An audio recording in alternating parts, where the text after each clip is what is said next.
Rule 27. Value of supply of goods or services where the consideration is not wholly in money. Cases where the price is the sole consideration, then in that case valuation need to be done as per section 15. But where consideration is not only in money, then valuation will be done as per rule 27.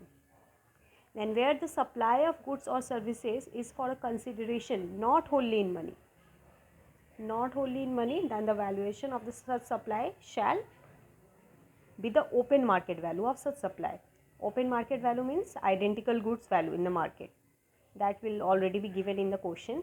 Open market value of such supply.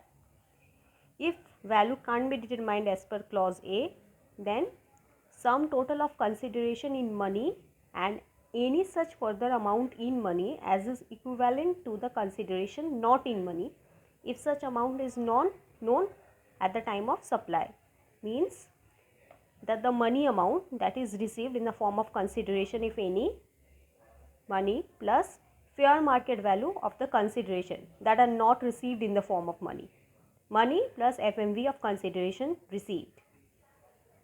And if value of supply not determinable as per clause A and clause B, any of the clauses, then in such case such goods or services or both value of supply of goods or services or both of like kind and quality. Like kind and quality means similar supply of goods services value need to be taken. And if the value is not determinable under any of the clause A, B, C, then in that case sum total of consideration in money and such further amount in money that is equivalent to the consideration not in money as determined by the rule 30 or 31. Rule 30 or 31, valuation need to be done as per rule 30 or 31.